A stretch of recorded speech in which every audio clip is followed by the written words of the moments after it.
Hi, I'm Lindsay Konzak. I'm editor of Modern Distribution Management, and I'm talking today with John Schriepfeder about best practices and common mistakes in demand forecasting. John's company is Effective Inventory Management, and he works with distributors to maximize net profits by exceeding customer expectations through effective inventory management. Welcome, John. Well, thank you very much, Lindsay. It's great to be here today. So to start off, John, more and more distributors seem to be interested in better inventory management and only stocking what they need to stock. What is the value of forecasting for a wholesale distribution company? That's a great question. And before I answer it, let's just define what a forecast is. When we refer to a demand forecast, we're looking at a prediction of the quantity of a product that's going to be sold, transferred, or otherwise used during a specific inventory time period. Now, the advantages of an accurate forecast, of course, include better purchasing. If you know what your customers are going to want, if you have a good idea of what your customers are going to request from you, you can buy better. A good analogy would be the weather forecast. If you hear the weather forecast and it's accurate for a specific day, you know how to dress. If not, you probably have to carry quite a few clothes just in case the weather is not what you thought it would be. But beyond better purchasing, we're looking at better planning of corporate resources. How much room do you need in your warehouse? If you overbuy, if you buy too much, you need a larger warehouse than if you have good forecasts of future demand. You're also looking at better cooperation between the departments in your organization and the other members of your supply chain. Your vendors want to know what you're planning on purchasing for them. A forecast is going to help in this regard. And of course, a better forecast results in less waste, less product that you purchase that's going to become dead inventory. It sounds like it's very, very important on a lot of levels. But I've heard you reference surveys and presentations you've done that show an average forecast error among distributors of upwards of 682%. So what's going on? Why are forecasts, at least that you're seeing among the distributors you've spoken to, why are they so off? Well, this is a major frustration for me because many distributors don't understand the advantage of getting a good forecast. Most distributors don't spend a lot of time in developing their predictions, their forecasts of future demand. They will just look at past usage history. This is the most common method of forecasting. Just looking at past usage history, stick their finger up in the air and guess what they're going to sell in the future, not getting all of the elements they need for a good forecast. Other distributors are relying on just a simple average of past usage in developing that forecast. Again, they're not looking at the results. What we have found is that when a distributor concentrates, puts an effort into improving the accuracy of their forecast, the results are spectacular.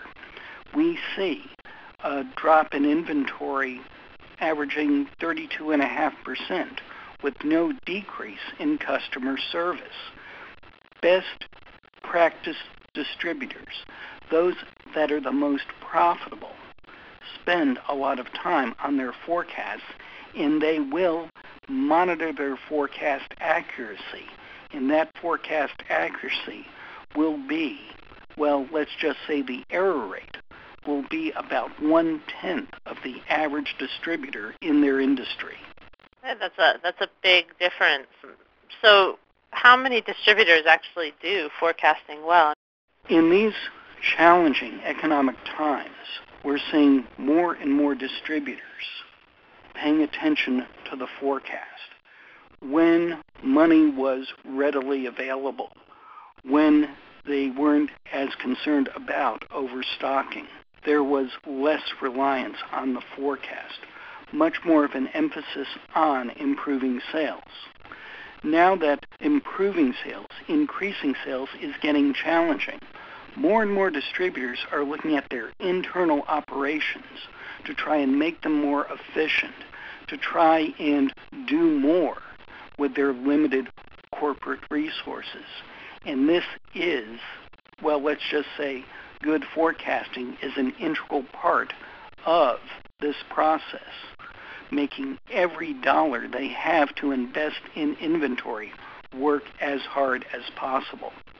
So then let's dive into some of the factors that go into forecasting. First, what has been the impact of technology on the demand forecasting process? What role does software play, or is it playing? Well, there's some very good software packages out there now that will help, and I want to emphasize the word help a distributor obtain, calculate a good forecast of future demand.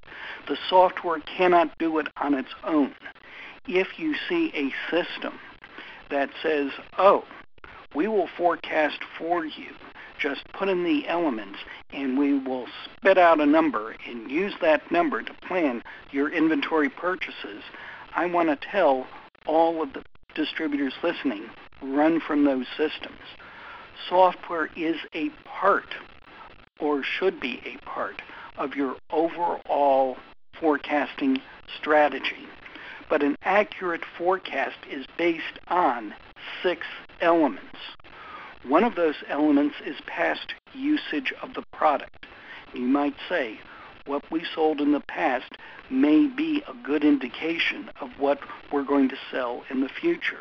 And I want to emphasize the words may be. It is something to consider. But if you rely solely on past usage, what you've sold or used in the past, that is the equivalent of me taking you out to the interstate highway, having you try to drive down that highway during rush hour when I've taken black paint and painted over your windshield. All you can do is look out the rear view mirrors. You're not going to be that successful. We have to combine past usage with 6 other elements. One of those elements we call internal trends. These are observed increases or decreases in usage over time. Looking at your usage history, do you see it sloping upward, sloping downward? Do you see a seasonal pattern of usage? External trends. These are usually economic or environmental factors, considerations outside of the 4 walls of your distributorship that will affect your future forecast. Events, promotions, other events that will have a substantial effect on future demand of products. If you are promoting products, hopefully you're going to see an increase in sales.